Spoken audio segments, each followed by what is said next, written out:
Assalamualaikum warahmatullahi wabarakatuh. Alhamdulillah, la ilaha illallah. Saudaraku sekalian, mari kita renungkan hidup kita ini.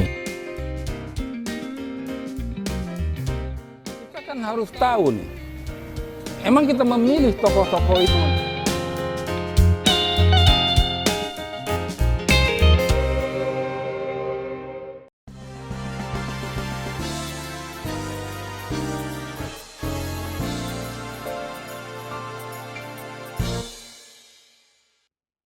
Ada lagi saudara-saudara sekalian, di dalam beberapa buku yang saya baca, ada orang merasa dirinya berjihad, ya, rasa dirinya berjihad. Ternyata di hadapan Allah, dia adalah pendusta. Ya. Ada orang yang merasa dia sudah mengeluarkan hartanya, sudah berinfak, bersedekah yang luar biasa. Tapi ternyata di hadapan Allah, orang itu tetap dia katakan sebagai pendusta, kazabta. Nah, saudara-saudara sekalian, ini adalah sesuatu yang memang tidak boleh kita anggap remeh. Ya. Kita jangan anggap remeh karena bisa saja ada orang yang merasanya dirinya berjihad di jalan Allah. Ternyata di hadapan Allah, dia bukan seorang mujahid. Ya kan? Dibilang kazabta. Nah ternyata kata Allah, kau itu berbuat bukan karena aku. Ya, tapi kau itu berbuat itu supaya kau menganggap dirimu hebat. Nah ini kan hati-hati. Ya kita hati-hati ini.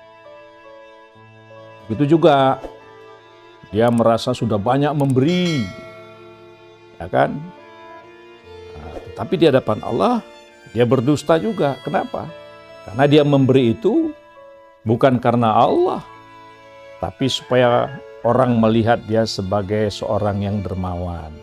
Nah, jadi saudara-saudara, bahasa-bahasa seperti ini kan perlu kita renungkan. Ya, perlu kita renungkan. Di mana posisi kita hari ini? Poinnya adalah antara apa yang kita kerjakan, ya, dengan apa yang kita katakan itu perlu sinkron. Ya. Jadi kita mengatakan kita taat kepada Allah, kita cinta kepada Allah, kita merasa diri kita adalah sebagai seorang Muslim. Tapi kemudian apa yang kita kerjakan tuh nggak sinkron. Ya, jadi nggak sinkron. Jadi ketidaksinkronan antara apa-apa yang kita yakini dengan apa-apa yang kita ucapkan, dengan apa-apa yang kita kerjakan nggak sinkron, itu adalah kedustaan. Ya, itu adalah kedustaan. Ya, dusta itu halus. Ya, dusta itu halus. Kalau bahasa sakleknya adalah pembohong. Ya kan? Pembohong. Jadi, atau bahasa lain lagi, penipu. Jadi di hadapan Allah, apa yang kita yakini, kemudian apa yang kita katakan, dengan apa yang kita kerjakan, dia mesti sinkron. Nah, apa yang kita kerjakan itu pun sinkronnya adalah betul-betul kita lakukan itu karena memang itu atas perintah Allah. Bukan untuk menunjukkan siapa aku. Ya, bukan ingin menunjukkan inilah aku, bukan. Nah, ini saya katakan di awal, ini adalah sebuah renungan. Ya mungkin karena umur sekarang ini kalau di rumah 64, di luar 46 gitu ya. Jadi kita harus pandai-pandai ini. Ya, karena makin bertambah umur kita nggak bisa berbalik lagi. Jadi kita harus berusaha. Ya, apa yang kita yakini, apa yang kita imani, dengan apa yang kita ucapkan, dengan apa yang kita kerjakan mesti sinkron. Apalagi kalau kita sedang mendapatkan amanah kekuasaan. Ya, karena amanah kekuasaan itu posisi kita adalah menjadi al-malik, penguasa. Jadi penguasa itu menganggap bahwa semua ada di dalam kehendak saya.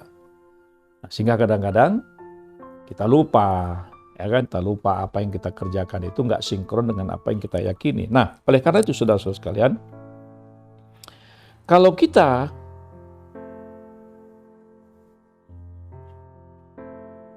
berteman, bersahabat dengan orang-orang yang sering antara ucapan dan perbuatannya tidak sinkron, ya dia masuk kategori pendusta. Begitu juga kita pribadi, apa yang kita katakan dengan apa yang kita kerjakan nggak sesuai, maka orang juga bilang, kau cuman pandai ngomong, kau juga pendusta. Nah saudara, apa konsekuensinya? Apa konsekuensinya kalau kita sebagai pendusta itu? Nah, saudara-saudara sekalian, jelas kalau dalam surat Al-Ma'un tadi itu, Ara'aital ladzi yukadzibu biddin, kan? Ya, dia nggak peduli, nggak ada atensi, nggak ada perhatian terhadap orang-orang miskin, anak yatim, ya kan? Jelas, Quran mengatakan tidak ada tempatmu, tidak ada tempatmu kecuali well, tempat yang sangat hina, ya kan? Nah, begitu juga dalam kehidupan sehari-hari. Makanya saudara-saudara sekalian, kita ini harus berusaha, ya, harus berusaha menjadi orang antara apa yang kita yakini dengan apa yang kita katakan dan yang kita kerjakan adalah konsisten, ya, supaya kita tidak terkategori pendusta. Nah, kenapa? Karena siapapun yang menjadi pendusta, ya, siapa saja, ya, siapa saja yang dia terkategori pendusta, dia menjadi aib bagi teman-temannya. Nah, coba bayangkan saudara-saudara sekalian. Jadi siapa saja yang dia sudah terkategori sebagai pendusta, di lingkungan teman-temannya dia menjadi aib, itu menjadi penghambat. Itu bahaya. Jadi sebagai kepala negara, sebagai kepala panglima, sebagai kepala keluarga, sebagai apa saja, kalau dia sudah terkategori pendusta, dia akan menjadi aib bagi teman-temannya. Nah, oleh karena itu maka saudara-saudara sekalian, teman-temanku, sahabat-sahabatku, ingat, perjalanan kehidupan pasti ada akhirnya. Dan oleh karena itu, kita diingatkan, tinggalkanlah, jauhilah, ya, jauhilah pendusta-pendusta, jangan kau jadikan teman, apalagi jadi pemimpinmu. Assalamualaikum warahmatullahi wabarakatuh.